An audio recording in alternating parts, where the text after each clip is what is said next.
Hey, what's up, everybody? This is Robert Marzullo, artist, YouTuber, comic book aficionado, and you're listening to Dead Hand Radio.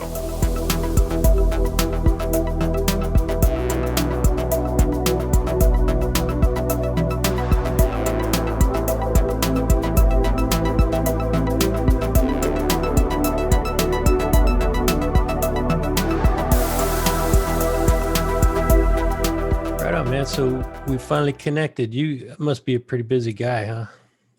Yeah, and this time of year I start to take a few breaks because I get so burned out from the entire year of like trying to produce content. So, um, yeah, I guess I intermittently take breaks wherever I start to feel that burnout, but later in the year that kind of happens naturally. But you're keeping busy, I take Oh it. yeah, no, it's insanely busy. Yeah. And it's all uh, based on your training. Is that right? Yeah, all I do is I create YouTube videos. I create online courses. I create various blog posts, and I'm drawing my comic, but it's like that's like seems to be the last thing on the plate, which really shouldn't be, but it's kind of the way it works out. But lately I've been trying to draw on the book more and get back to my roots. I'm trying to. This is originally what I started all this for was so I could fund the pursuit of my comic art, and it ends up becoming more of me being a teacher and less of a comic artist. Yeah. Is there a pretty high demand on your time, even when you're not producing content? um yeah, I don't know as far as like freelance work, is that what you're saying? No. I mean like support for your students and things like that.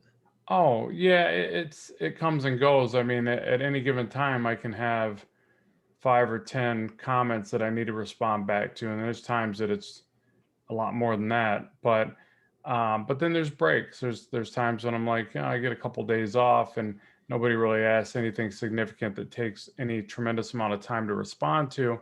And then I'll get some real doozies where I not only have to respond, it's better if I do a video response, or it's better if I create some images, that I sketch out to explain. If somebody asks something deep about art, it's hard to just be like, well, you just got to practice more. It's Yeah. not the answer that's going to float their boat or make them happy. So it's like, let me show you what I mean. And sometimes showing them means a video, and that means editing, and that means means a few other things. So, but it's the right way to answer some questions. So Yeah. yeah. Well, the truth of it is, nothing is easy, and nothing's going to happen without you taking the effort and putting in the work. Oh yeah, yeah. Nothing's free, that's for sure, Yeah, especially in art. yeah. I wish it was, man, because I mean, I've put in. Well, I do digital art, more of a graphic design style of art. It's really a slow going process, and I think a big part of it is, are we patient enough? What are our expectations of ourselves? I know for me, one of the things that I've had to do even more lately is kind of make compromises into what I think I should be drawing, or at least the style and the rendering that I should be doing, versus what it takes me to do it. Like, I see some of these artists that can slam out a fully detailed page, and it seems to take them 6 hours, maybe 8, if it's just insanely intense or something. But in a style that I just couldn't hope to compete with at this point. So what I have to do on my own end is kind of tame down my ego and just say, you know what, maybe I don't need to be uh, that hyper realistic or that hyper detailed. Maybe I can go with something a little bit more easy on myself, and still convey a really neat, passionate image. And it doesn't mean I can't always go back and do something really hyper detailed and try to showcase that as well. But as far as production, the clock's ticking. So I have to kind of be aware of that. And it's true with everything you do. I mean, if you want to be like get down to the minutia of the detail, you could spend all the time in the world on something and get it to your own level of perfection. But is that really what needs to be done for the purpose of what the artwork is for. Right.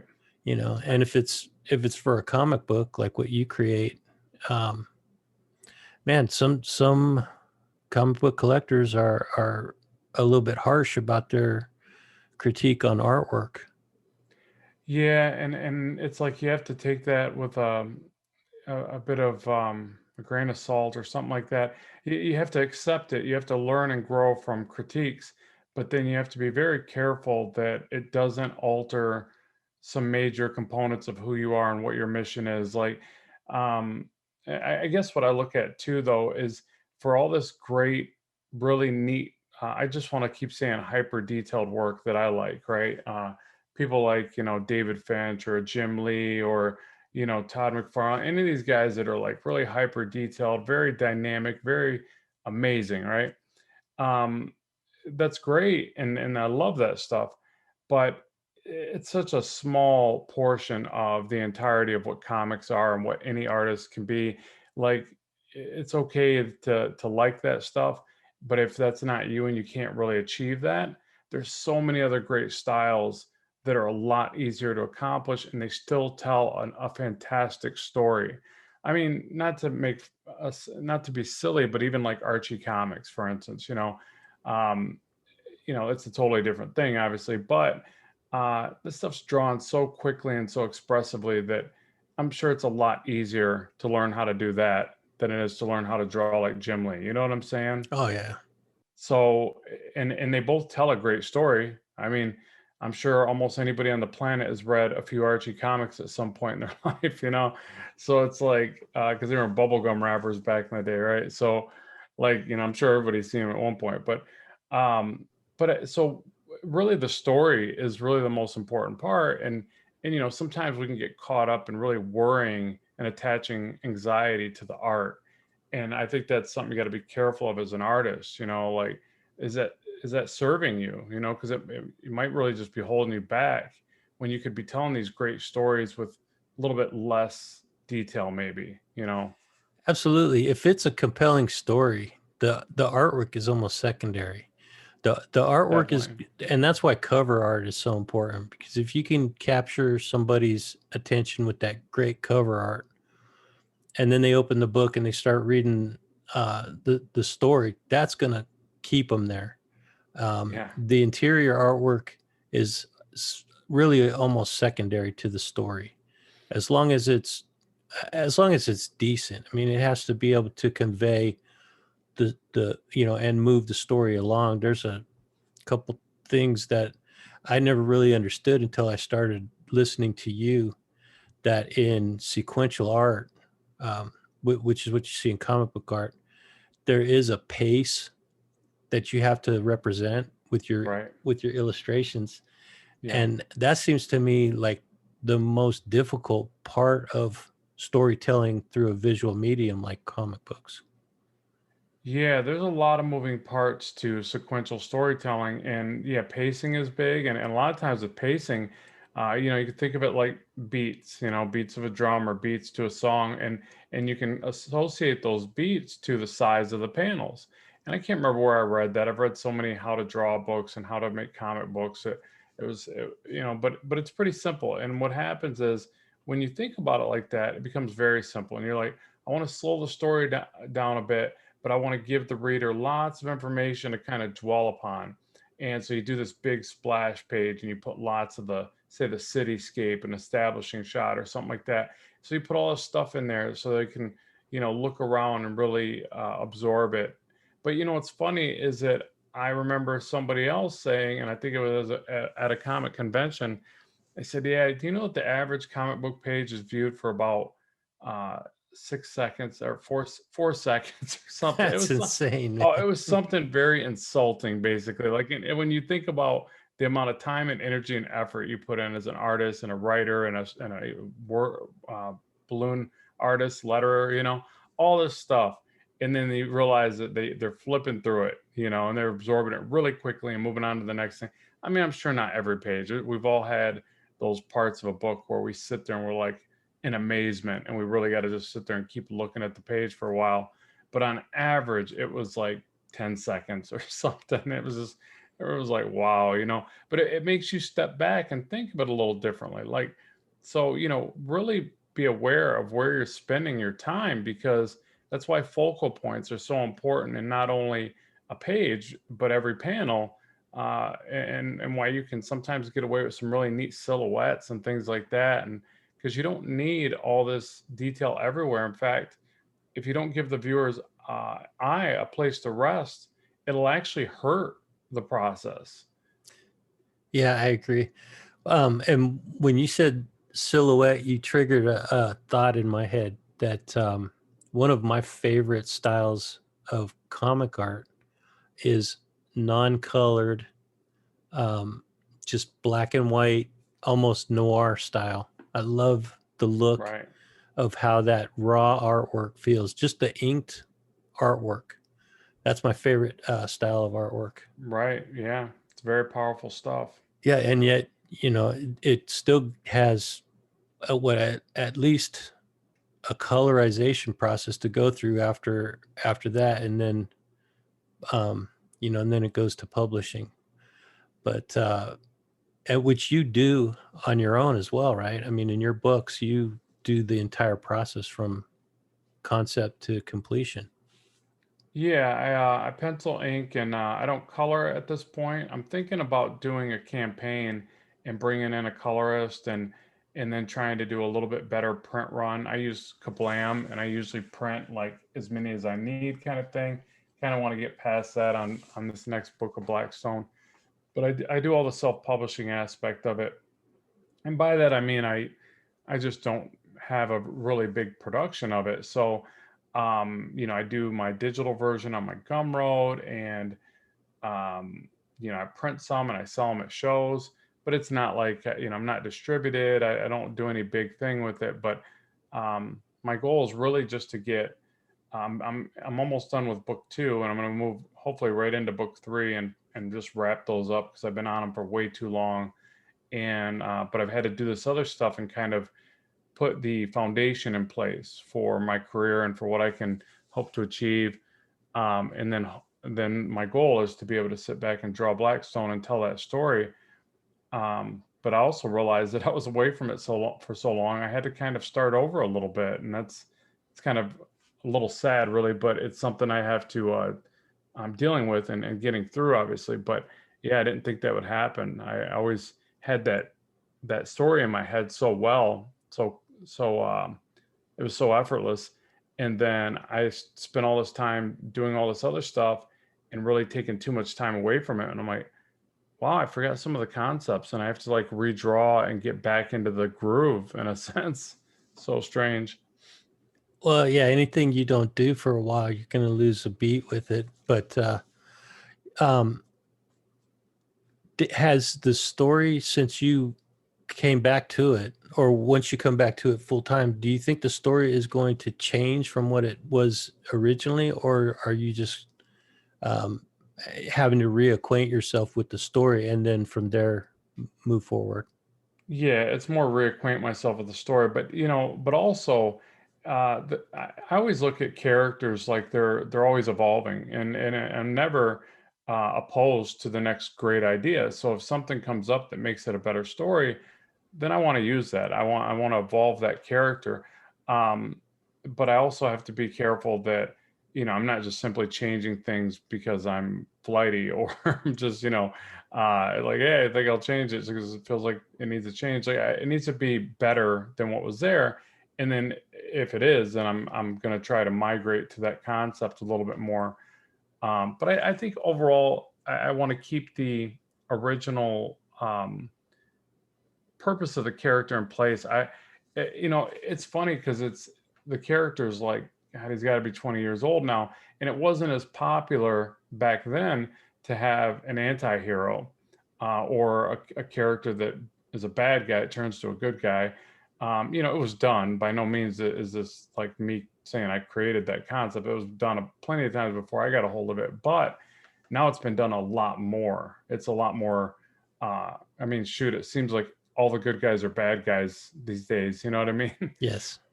but back then it was just kind of coming about. I picked it up from, from Image stuff that was coming out. They were doing a lot more bad boy stuff and villains that were, I don't know if that's a hero or a villain, anti-villain, all that.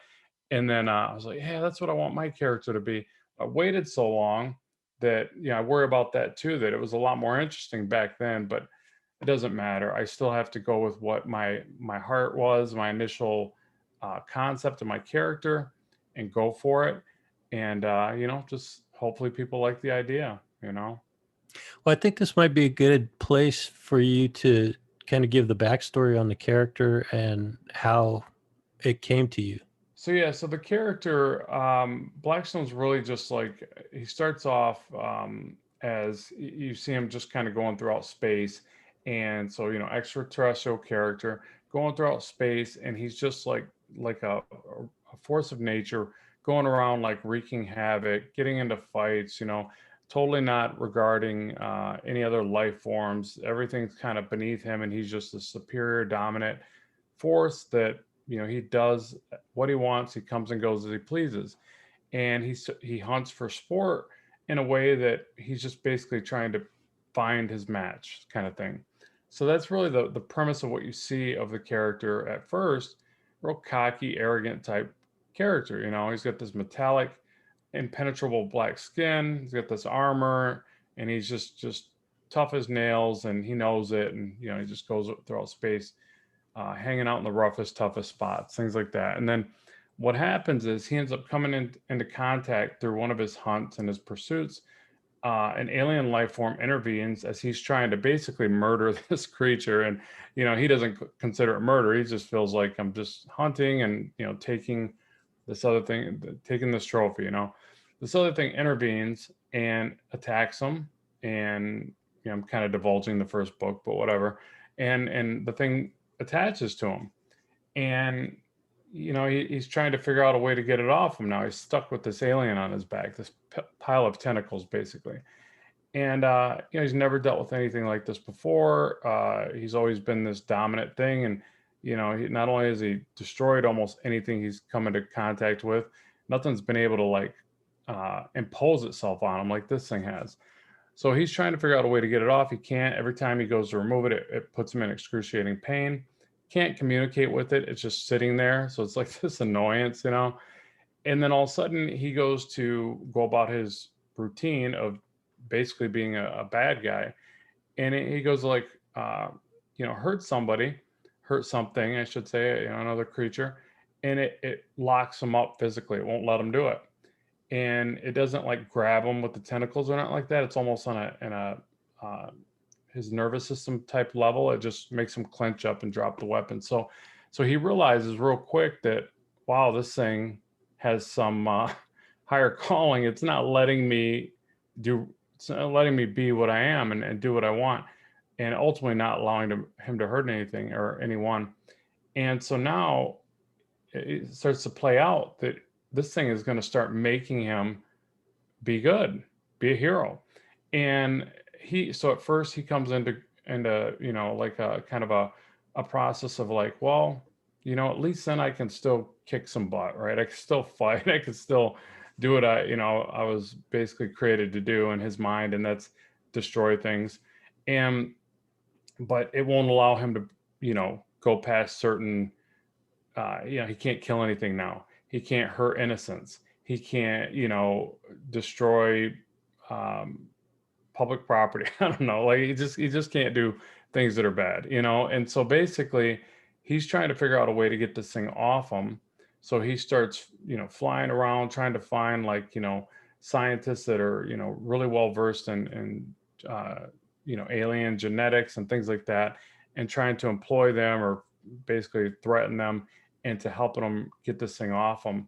All the while, he is now forced to be this hero.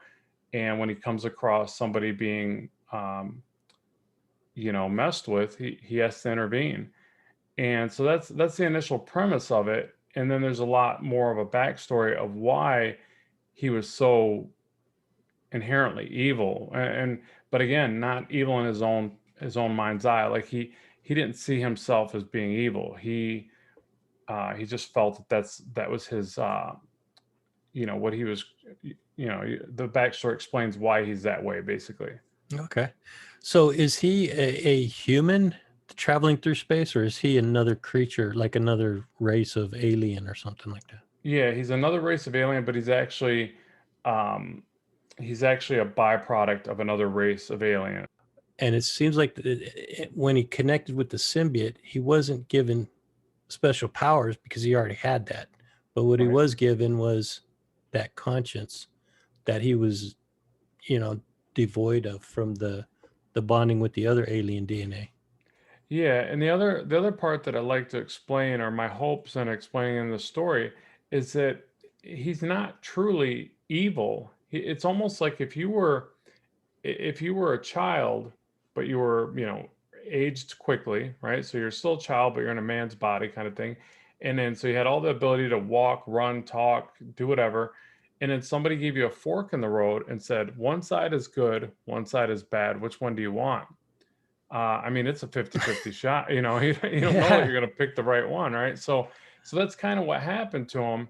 And then, but as he starts to experience the other side now of, like, now he's forced to be a hero. Now he's forced to be a good guy. He starts to slowly come around and realize what he's been missing, and how it feels good to save the day, and how it feels good to be the hero and do the right thing.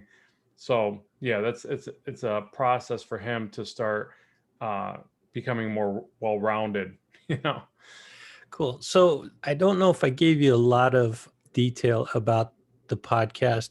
The post-apocalyptic genre, it has what I've been interested in ever since I was a little kid. And it's because of that threat of nuclear war and all the movies and books and everything that I was exposed to at that young age was all post-apocalyptic, from Planet of the Apes, Mad Max, and all that stuff. That's a heavy science fiction influence for me. And science fiction has always been a huge interest of mine as well. So then, going through my list of friends that I know that are into science fiction, whether it's comic books, movies, books, and literature, you popped up, man. So that's the reason why I wanted to invite you on. Well, yeah, no, I greatly appreciate that. And I wish I was more of a sci-fi buff. It's like I have this character that I like to mess with and to develop. But then when I really think about it, I'm like, man, there's so much about sci-fi that I really don't know as well. I mean, but I definitely love every science fiction movie and TV series I can get my eyes on. I mean, your character Blackstone and that whole comic book that you're creating is a science fiction story. Yeah, he really is. But it's almost like I started more with superhero. Like I just wanted to make a hero, or almost, not the typical hero scenario, I guess. But then I was also a kid that grew up on Silver Surfer, so it was like I think that it just naturally, I pulled from that because I always loved how the character went from planet to planet and saw all these different aliens on it. And then I thought, well, hey, I like to draw all these weird aliens, so I could definitely tie that in.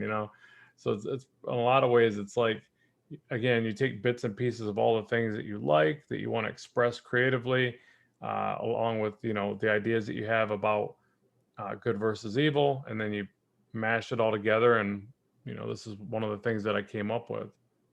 Silver Surfer's always been a cool, uh, a very cool comic book character. They seem to have so now when I first started looking at comic books when I was probably in junior high school, maybe a little bit younger than that. Silver Surfer was around back then, and I just remember, seeing the cool artwork that they were making. And again, I'm like for me, comic books is all about the artwork. We talked about it Yeah. being about the story, and then the artwork is second. But for me, comic books have always been like that. I've just been attracted to the art. Yeah. Same here.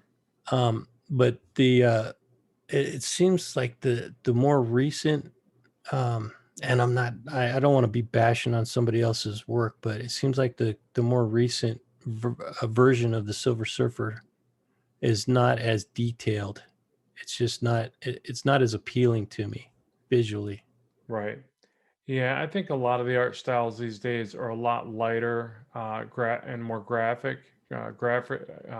graphic design light. style. Yeah, Yeah. it's a lot more of that style and a bit more. Sometimes you'll see stuff that's a bit more Disney-esque mixed in with comic art and anime-esque and all that. And I think a big part of it is it's just quicker to draw. And it's just as expressive. It was back what we were talking about with the storytelling end of things. If you can still get the story done and you can get it done on time, then that might be the right way to go for you. You know, you can't be this amazing artist that is always late with the book. It's just not going to happen. So I think that's a big part of it because there's a lot of styles like that that I look at now and I'm like, wow, you know, as a guy growing up when I was a kid in the '90s, and all those styles were so hyper detailed that it was so much more impressive to me back then. But a lot of those books were late, so it does make sense that they would, say, all right, let's cut back on all the cool rendering and the ultra detailed stuff, and let's do more of the, lighter, airier vibe, the cartoony stuff, and the stuff that's easier to. I hate to say easier to draw. It probably would tick a lot of people off, but I think it's kind of true. I mean, it's just probably easier to hit the deadlines on those books. One company that consistently puts out high quality visually attractive books, in my opinion. I just think everything that they put out is Valiant. When Oh Valiant yeah, came back after, I guess they had dissolved the company for a period because they were bought out, and that went wrong. But they finally, the original creators of Valiant, rebuilt the company, and it seems like every book that they put out is just high quality, beautiful artwork. right. Yeah, because that's like Man o' War, right? And that one Yeah, of their, yeah, yeah. yeah, no, gorgeous artwork. And yeah, I think that some companies make compromises. And, don't get me wrong, some of it is just the new norm, and things evolve and change into a way where this is what people want, this is what's selling, this is what works. There's all that, but then I think some of it is where companies make compromises to fit a market, fit a brand, whatever they're trying to do, where other companies don't. They say, no, this is our brand, this is our true narrative, our true statement that we're trying to make, and they stick it out and they ride with it. Um, but yeah, I think Marvel in a lot of ways. I mean, if we're talking Marvel, I guess, but in a lot of ways, I think they've just become so. We're going to do what sells, and we're going to go where the money is and the market flows to for us. And I don't think there's a consistency of um, you know the Marvel way isn't what it was 10, 20 years ago. You know what I mean? Like, and maybe that's a good thing. I don't know. It's just You got to look at, these companies are out there to make money, and they pay these artists and these writers a good amount of money to make these books, and they put out an enormous number of books every month. Um, so they're going to have to go the way of keeping their costs down to maximize their profits. But now, right, I think since they became part of Disney, it's not so much a comic book company; it's more of a media company now, right, you know, yeah, well, or a branch of a media company. yeah, yeah, well put. No, I think you're right there, and it's changed a lot too in the sense of like before it was you know, um, an artist would come in, say a great penciler, right? And there's fantastic pencilers in Marvel and DC for sure. And they'd come in and they just really hammer out some amazingly detailed pencils. And more and more, I'm seeing artists where instead of pencil or inker, it just says artists. And it's like, Really, yeah, and they're doing the whole thing, and some of them are even doing the color, which just blows my mind. But that's more rare. But it's become a lot more common to see an artist that's doing the pencils and inks, or they have a style that doesn't even fit that way of doing things, and they're like doing maybe a digital paint style, and then obviously it's just almost like an Alex Ross thing, but with digital paint. But yeah, it's especially with digital taking over. Like, there's been a lot more of that where they're like, hey, We're not just going to have the penciler do it and then ship it over to the inker and then to the colorist. There's a lot of room for error there. Probably a lot more opportunities, well, to miss deadlines in the sense that there's all these moving parts. But then again, it also alleviates the artist from having to miss deadlines because they finish their pencils, they ship them off. But yeah, you're seeing a lot more artists that will pencil, ink, and yeah, sometimes even add the color. Well, you do. I mean, you do all three yourself. Whenever you create a piece of art, you do the pencils, and then you go back and do the inks right after. Right after that, Yeah, it yeah. just seems more. It seems like that's the way that the industry is going, and it's almost. It almost seems like it saves a step. To where back, like you said, back in the old days, they used to do the pencils, and then the pencils would go to. I, I I don't know if they would go straight to the inker or they would go to the editor first for approval and then go to the inker, or I don't know if there was that step in Oh, between I'm or not. sure. No, I think you're right. I'm sure you would be right because if not, they're not going to waste time of it being inked and then want to make changes. And I've watched stories where comic artists are like, oh man, I couldn't get them to accept this page, and I had to do a little cutout of a character and paste them over the old one. So yeah, they try to avoid that, and I'm sure it would go editor, make the changes back to the penciler and then back over to the inker, but just a lot of, and they were back in the day before all this digital stuff and scanners and all that, they were shipping pages all over the place. I mean, I Yeah, couldn't even imagine. yeah, yeah. I'm sure once scanning and emails became available to the whole industry, it changed everything. Oh, definitely. Yeah, overnight for sure. And then yeah, now with digital, I mean, I have a hard time. I keep drawing traditionally because I love penciling on Bristol board and on paper. But then I keep getting drawn back to my iPad Pro and the Procreate app because I can pencil, ink, and color it all right there in the one app. And then it also captures the video for me. And I'm a big YouTuber, so I take it right over to YouTube and I narrate or I break it up and do something else with it. Like I just can't beat it. But if I want to do that on paper, I got to pencil it, ink it. I can't color worth a lick on paper, but and then I got to set up cameras to record it. It's a lot more of a hassle. Yeah. But when it's all digital, it's a breeze. Do you have a uh, when you do a pencil and ink traditional piece on Bristol board, do you put that out to sell those as original pieces? I don't. I have stacks and stacks of them too, and I at some point I probably need to. I was flipping through them the other day. I have this big treasure chest cabinet that's late. It holds all the paper nice and flat. It's made for artists, whatever.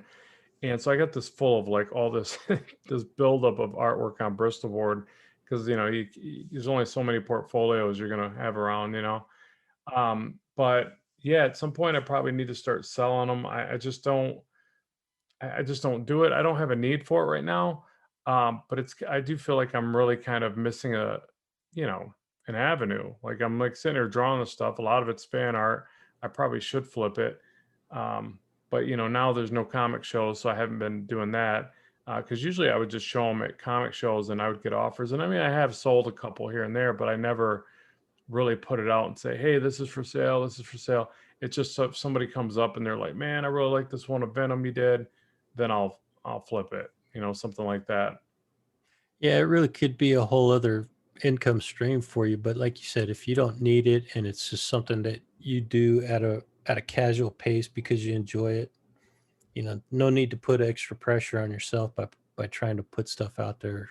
That would definitely be the way that I would have to do it because I'm kind of I don't know if I'm lazy or what. Like I need to be able to follow my my creativity, not the other way around. Like I know a lot of these people that are just they're so good at calling upon creativity and throwing down exactly what they need to at that moment. And I think that's a big part of being a professional. But for me, it's almost I do a lot better when it's like I'm inspired to do something, you Yeah. know? Yeah. Yeah. Cool. No, you're not lazy, dude. In fact, I think you're the opposite of lazy. I think you're a workaholic. Okay. Yeah. Well, I'm glad it looks that way. If that's the illusion, then it's working, right? Yeah, it's all a magic act. That's cool. So, a couple questions about your Blackstone story and in relation to science fiction. Yeah. Now, and I understand that you said that he started out kind of as a superhero, but it obviously took a turn towards science fiction. Oh yeah. Can you, thinking back, in your younger days, was there anything that you could pinpoint to that would have been an inspiration to do something in the science fiction genre? I liked anything that was fantasy based. So, and I have a hard time with this. So, like a lot of people say, all right, fantasy based is, like World of Warcraft, right? Yes. Like, yeah, so like wizards and ogres and stuff like that. I never really knew that till I got older. I just thought all of it was fantasy because it was fantasy land kind of thing. So I liked anything that was not real, as far as storylines go. And so, it was obviously Star Wars, Star Trek. I'm probably one of the few that instead of, I wouldn't say one of the few, but I'm one of the ones that instead of fighting over which one's better, I just loved them both. And so, like for me, it was like anything where you're seeing people find this new world and this new life form. I just always thought those storylines were so cool. Things like Aliens, Predator, all of that was just so interesting to me that when I did get into comics years later, when I was 14, I picked up a comic by Todd McFarlane, Spider-Man, and I started reading comics. That I wanted to do a superhero, but then I'm like, and I don't know if I'd want the character that just hung around the city somewhere, even though looking back, I'm like, man, that's probably a good way to be because it relates so much easier to everybody's life. So you can tell stories that are more meaningful. You got to be careful when it's science fiction because they're often these, crazy planets and traveling space. You got to remember to relate it to regular life somehow. Like that's what I love about, not to get off track, but Guardians of the Galaxy. It's one of the things I think they did really well with that concept. But I love the idea that when you're dealing with space and science fiction, your imagination can go anywhere. It's boundless, um, and then if you want it to be really cool, study space and some of the beauty of science itself and tie that in. I always thought that was so neat about Star Trek, how a lot of those are theories and they were based upon concepts that, we can't really prove, but we have an idea that maybe it would work, and I always thought that was really neat about them, that it was like had some kind of almost tangible, concepts, Yeah. Uh, just for the record, uh, Spider-Man is science fiction. Okay, he would be considered science fiction. Yes. All right, my bad. It doesn't have to be in outer space to be science fiction. In fact, Oh, gotcha. the original science fiction story, believe it or not, was Mary Shelley's Frankenstein. Yeah, That's considered the original science fiction story. right. So yeah, it doesn't have to be outer space. It could, as long as humans can invent or create what you're seeing, if as long as it's not magic or some kind of a ritual to get there, but it's done through science, even if the science is totally fake. Um, that's what really makes a difference. So then what's Star Wars? Star Wars is science fiction, for sure. Okay. Yeah. All right. Even though I know it's a long time ago in a galaxy far, far away, Right. it's still humans, and Well, just because it has that magic element. So then I'm like, okay, now is that a mix of fantasy? Is it it definitely is. sci-fi fantasy? It definitely crosses that boundary of mixed genre. But then you also have movies like Alien and The Thing, which are also science fiction, but they cross the genre into horror as well. Right, right. So Very it's true. yeah, there are elements of science fiction, but there are also elements of other genres that are mixed in with it, and it's a complex uh, idea to think about it. You coming from the creative perspective of just these are just cool things, and I just want to draw them. Exactly. You don't have to worry about all the detail of it. I'm the kind of guy that likes to break things down, analyze them a little bit more, and get kind of intellectual about that stuff. Yeah, see, I just want to draw the frog. You want to dissect it. It's funny you said frog because that was a trope in the original Frankenstein story. Was it? Yeah, that was a not a trope. That was an influence on Mary Shelley when she was in high school. She saw a frog being dissected, and she knew about or maybe she didn't see it happen, but she knew about the first time that they put the electric thing on the frog's leg to make it contract. Right. So that kind of inspired her to do the story about the creature that was brought back to life through electricity. Wow. Yeah, I didn't know that. And that's where it all started. I mean, when you look at those old iconic characters like that, Dracula, Frankenstein, zombie, I mean, all that is where it started, and then it turned into what all these different variations that we have today. I mean, Yeah. that's kind of how I look at it. I look at the Hulk and I just think he's just a big old Frankenstein. You know? Yeah, exactly. Yeah. And all those stories are fascinating, interesting for me. But it's like the artwork though, man. The artwork is what draws people in, I think. Oh yeah. Even when you go to the bookstore and you look at these or these novels, you look at the book cover to know if it's going to be a book worth reading before you Yep. even read the summary. Yep, and then sometimes you pick it up and you're all excited and you forgot to look at the inside and you realize, oh, the cover artist is way better than the interior artist. Yeah. But hey, whatever. And it's usually fine, but it's like I do feel burned sometimes when that happens. Yeah. Are you still do you still read a lot of comic books? Yeah, I'm a bit of a sellout. I'm a comicsology nut, so I got that app and I get a bunch of comics on there. I'll still go on there and buy a couple books. Sometimes they're not on the unlimited thing that I got, but it's just so easy to go on there, look for the ones that are already part of the plan. There's tons of great titles in there. But but yeah, I read them digitally, but I feel a little guilty. Like I can't wait for some of this stuff to subside and get back out there and interact with people and buying books, because that's really what it's all about. Yeah. It's you gotta have those tangible pieces of history. It's true, yeah, because you can't trade those digital files. You can trade the actual physical books. You can hand them off to friends. I don't know if you'd let your friends borrow your books or Never, not nowadays, but when we were never. kids, we'd pass them around like nothing. Well, yeah, but that hurts the resale value. No, Definitely. and I look at it like this. I can't leave my son, I got a 6-year-old son, Roman. I can't leave him a subscription to something. You know what I mean? Yeah. Like, I'm out of here, kiddo. Here you go. Here's my Amazon subscription or whatever it is. Like, I got to leave him boxes of books that he can trash and give to his friends. I don't know, but you got to have that tangible.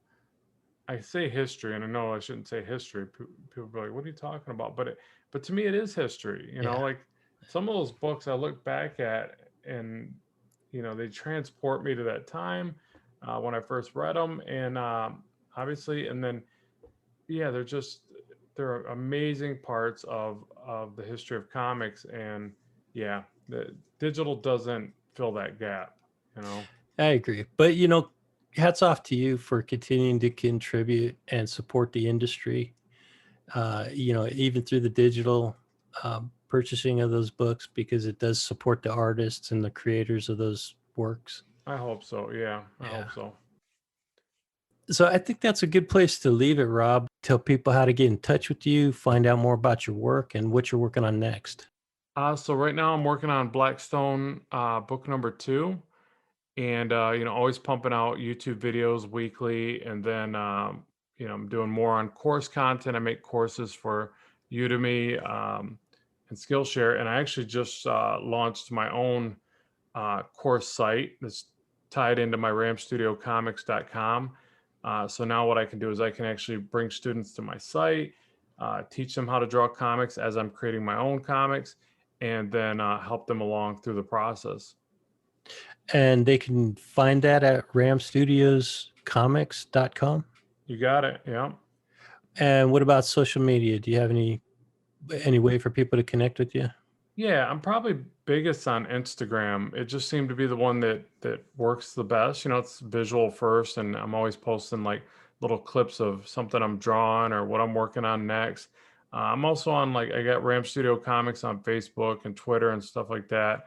I think Twitter's just under my name, but really it's probably Instagram is the best for interacting with the artwork. And the big one is your YouTube channel. And how do people find that? Yeah, so my YouTube channel is just Ram Studio Comics. So I think if you type my name or Ram Studio Comics, my name being Robert Marzullo, and it should come right up. We've got about 165,000 subscribers now, so and growing. So I've got a lot of videos. I think I'm over like 750 videos or something last time I checked. Congrats on the subscribers, man, and hats off to you for that huge body of work. Yeah, thanks. I've been at it for like 7 years, and I think I'm just a little bit obsessed. That's amazing, dude. You know, Well, thank you for continuing to contribute because I know all that content out there is freely available to people who go subscribe to the YouTube channel, and then the paid content is what you put out for your actual students, people that subscribe to your work. yeah, and it just allows me to pay the bills and then keep bringing the free content on YouTube. So it's like one hand, washes the other kind of thing. Absolutely. Hey, everybody's got to make a living, man. Got to do it.